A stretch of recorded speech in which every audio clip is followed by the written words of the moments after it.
ये है talks news network और आप देख रहे हैं पॉलिटॉक्स, राजनीति का कच्चा चिट्ठा। आज भारतीय जनता पार्टी के सदस्यता ग्रहण करते हुए ही राष्ट्र के प्रति और मध्य प्रदेश के प्रति समर्पित मेरे सभी सैनिकगण जो यहां उपस्थित हैं, ये कार्यक्रम हम मंचासीन लोगों के लिए नहीं है। यह कार्यक्रम आप लोगों को की केवल स्वागत नहीं, आप लोगों का केवल मान सम्मान नहीं,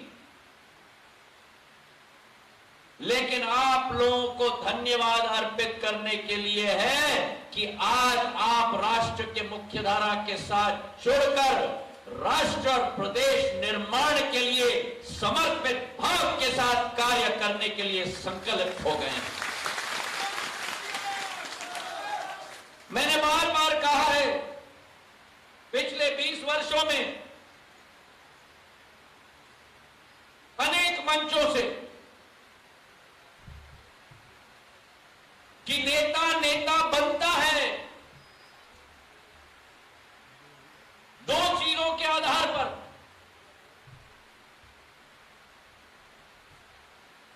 ऊपर वाले के बाद, परवरदिगार के बाद एक ही भगवान इस धरती पर है और वो है हमारा मतदाता,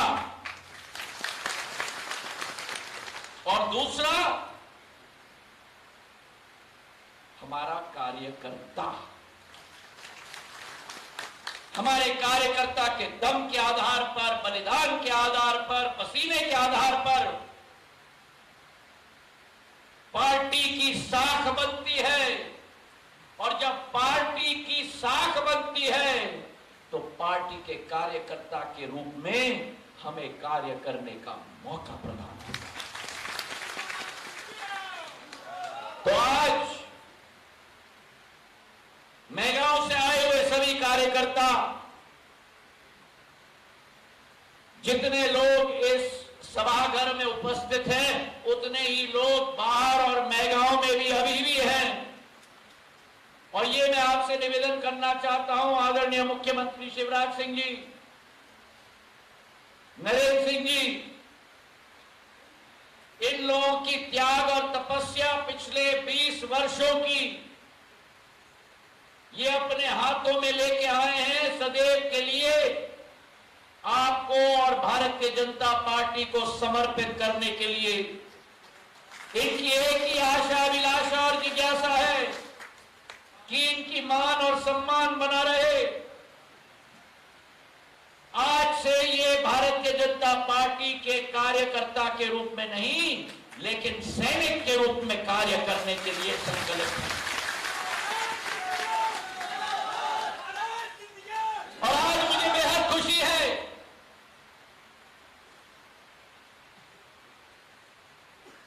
मैं अपने दादी को स्मरण करता हूं, मैं अपने पूज्य पिताजी को स्मरण करता हूं।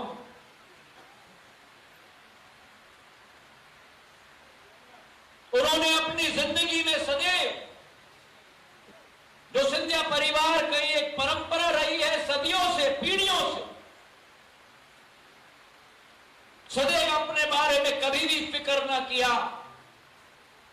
सदैव सत्य का रास्ता अपनाया, चाहे उस पे कितने भी कांटे बचे हुए हों, जितना भी मुश्किल हो, कभी भी दिमाग से कार्य नहीं किया उन्होंने, सदैव उन्होंने दिल से कार्य किया। आसान नहीं था ये निर्णय लेना, लेकिन जब हमने देखा 15 वर्ष 15 महीने ये भ्रष्टाचारी की सरकार, वादा खिलाफी की सरकार, और जनसेवा का पथ अगर सिंधिया परिवार ने अपनाया है तो वो कुर्सी के लिए नहीं अपनाया, पद के लिए नहीं अपनाया, जनता की सेवा, विकास और प्रगति के लिए अपनाया है। और जब ये वादा खिलाफी की सरकार देखी, ये नाइंसाफी की सरकार देखी, ये भ्रष्टाचार की सरकारी देखी,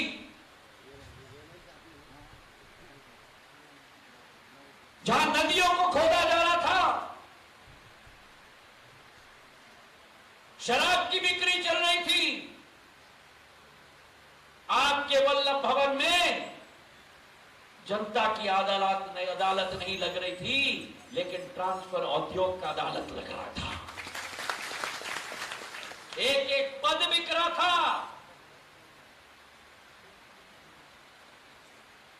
और इनके नुमाइंदों के हाथों में वो भ्रष्टाचार का पैसा जा रहा था।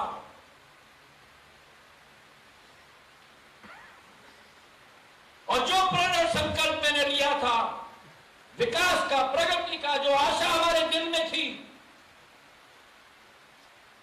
हमने वो संकल्प लिया कि वो वल्लभ भवन जिसका शिलान्यास शिवराज सिंह जी ने किया था, लेकिन फीता किसी और ने काटा था। हमने वो संकल्प लिया कि ऐसे जननायक को, जिसने सदैव विकास, प्रगति, हमदर्दी, संवेदनशीलता का उदाहरण दिया है, 7.5 करोड़ की जनता का भविष्य अगर सुरक्षित रखना होगा तो शिवराज सिंह जी को सरकार में दोबारा स्थापित करना होगा। और आज मन में संतुष्टि है। ओपीएस अभी कह रहे थे, ये मेरे सम्मान की बात नहीं है, ये आपकी सम्मान की बात है, ग्वालियर चंबल संभाग की सम्मान की बात है, मध्य प्रदेश की सम्मान की बात है।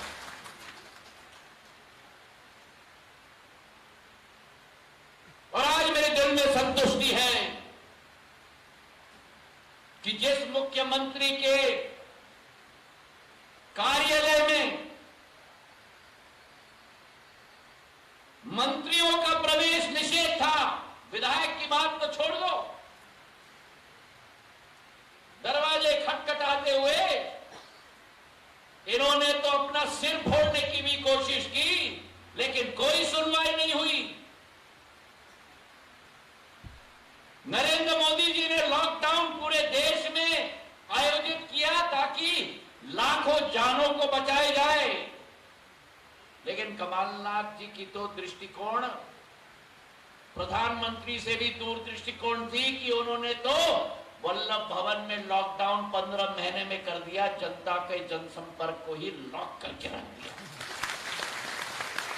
जनता प्रवेश न कर पाई वल्लभ भवन में, लेकिन कोई व्यापारी आए या कोई उद्योगपति आए तो आओ और अपने साथ और भी लेके आओ। तो ये भ्रष्टाचारी की सरकार, वादा खिलाफी की सरकार, कहा था इन्होंने 10 दिन के अंदर किसान का कर्ज माफ होगा। अगर 10 दिन के अंदर नहीं हुआ तो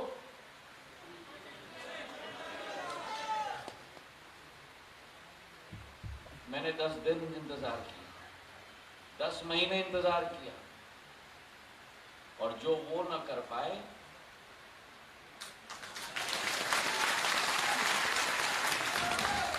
जो वादा खिलाफी करे उसे माफ न करा जाए।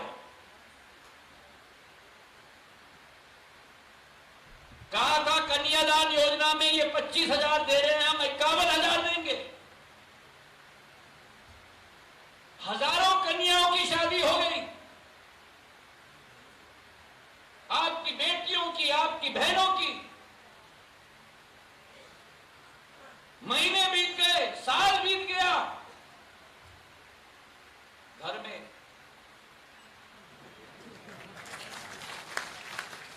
51,000 नहीं मिल।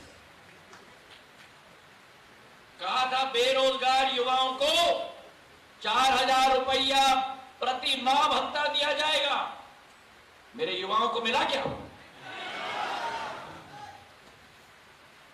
और शिवराज सिंह जी के 5 महीनों के अंदर जो किसानों की फसल बीमा योजना 2,900 करोड़ रुपए कमलनाथ जी अपने कुर्सी के नीचे रखकर बैठे हुए थे, 10 दिन के अंदर खजाना खोल के हमारे मुख्यमंत्री ने किसानों के हाथों में पहुंचा दिया। कोरोना का वातावरण, एक अकेला योद्धा पूरे प्रदेश को संभाल रहा था। कांग्रेस का कार्य केवल आलोचना करना और इनकी मुख्यमंत्री की शपथ लेने के पहले कमलनाथ जी ने कोरोना की एक भी बैठक नहीं ली। लेकिन इंदौर में जब बॉलीवुड की आईफा अवार्ड थी, अभिनेता और अभिनेत्री को दाएं बाएं खड़े करने में कोई चिंता नहीं रखी। रात दिन इन्होंने काम किया, कोरोना पर काबू पाया। और आप में से कई लोगों को इस बात की सूचना भी नहीं है कि कोई भी शासकीय अस्पताल या सरकार के साथ जुड़े हुए निजी अस्पताल में भी जितने भी कोरोना के मरीज गए हैं, उनका इलाज शिवराज सिंह जी ने मुफ्त करवाया है मध्य प्रदेश के अंदर।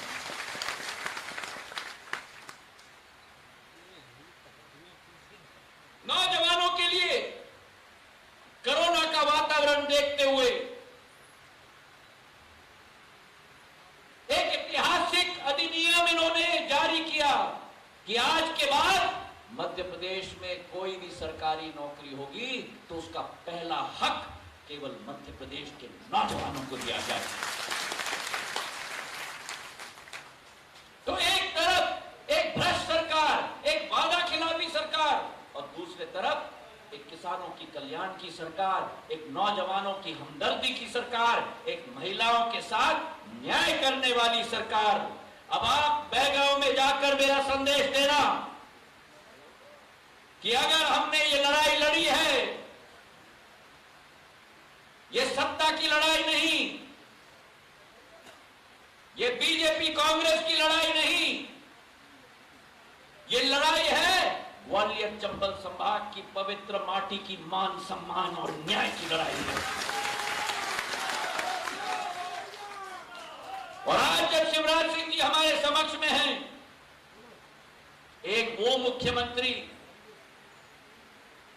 जिनका चेहरा 15 महीने मैगांव में हमें देखने को नहीं मिला।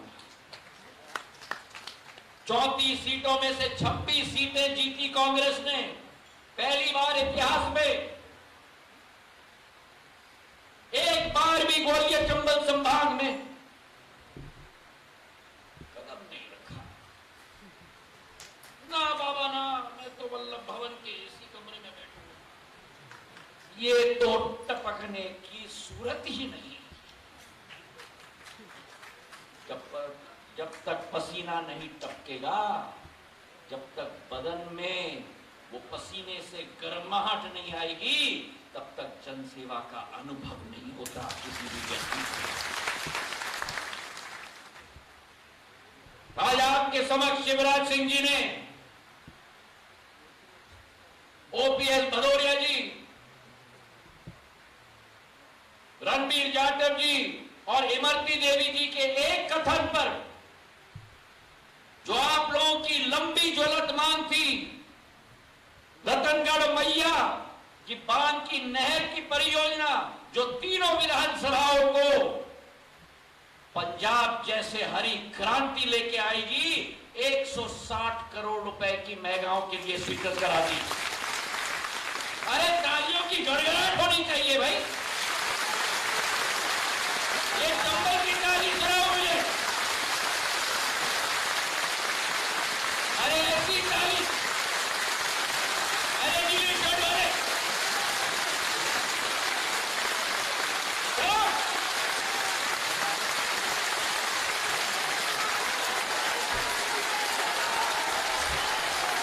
इतनी ताली होनी चाहिए कि अगले बार हम इससे और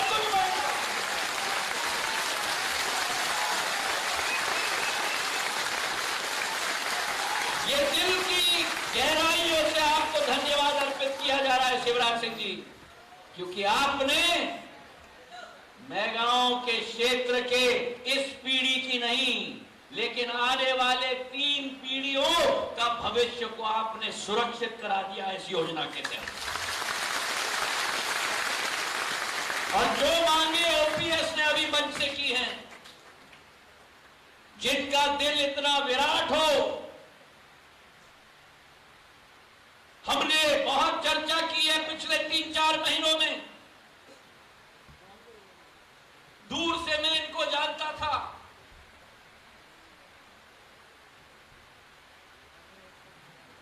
पिछले 3-4 महीनों में हमने बहुत चर्चा की है। इनके दिल में एक ही ख्वाहिश है, ना सत्ता का ना कुर्सी का।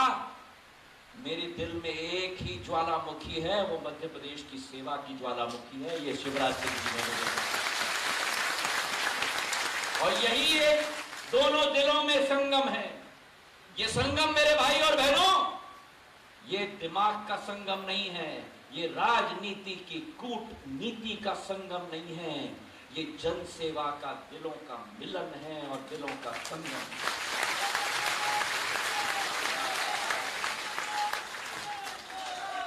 और उनके पास बैठे हुए नरेंद्र सिंह जी, 20 वर्ष हो गए।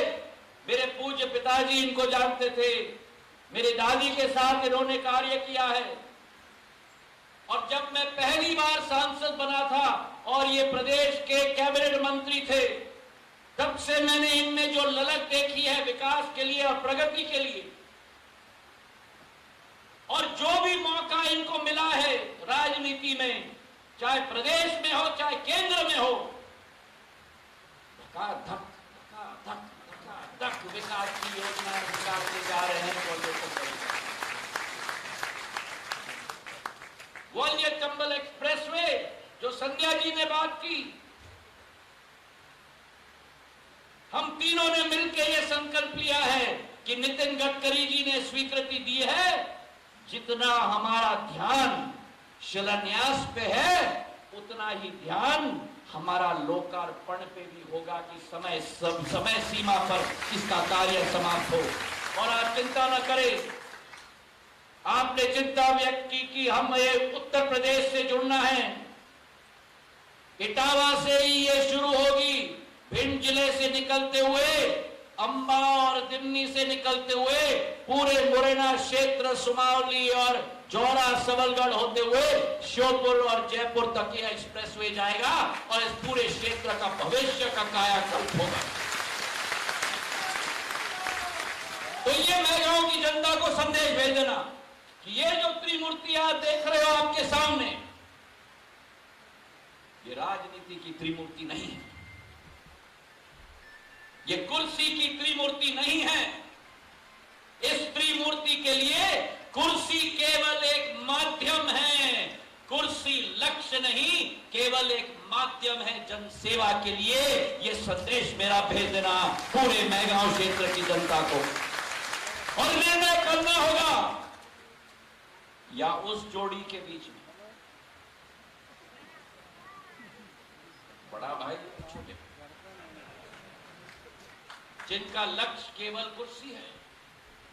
जब से जमीन खिसक गई तो दोनों को खुजली बहुत आ रही है। यार आप थोड़े आगे हो ना यार, आगे किसको वो जोड़ी जिनका लक्ष्य कुर्सी हो और ये त्रिमूर्ति जिनका लक्ष्य आपके चेहरे पर खुशहाली का एक मुस्कुराहट देखने की ख्वाहिश और आपकी विकास और प्रगति करने का ख्वाहिश। अगर मेरे साथ सहमत हो, हाथ उठाकर आश्वासन दो कि इस मैगांव में आप सब एक सैनिक बनके पूरी तरह से, लगन से, मेहनत से, संजय जी हाथ ऊपर, लगन से हम लोग लगेंगे। भारतीय जनता पार्टी का झंडा केवल नहीं, विकास का झंडा, प्रगति का झंडा और जनसेवा न्याय का झंडा गाड़ के रखेंगे। धन्यवाद। जय हिंद, जय भारत। ये है टॉक्स न्यूज नेटवर्क और आप देख रहे हैं पॉलिटॉक्स, राजनीति का कच्चा चिट्ठा।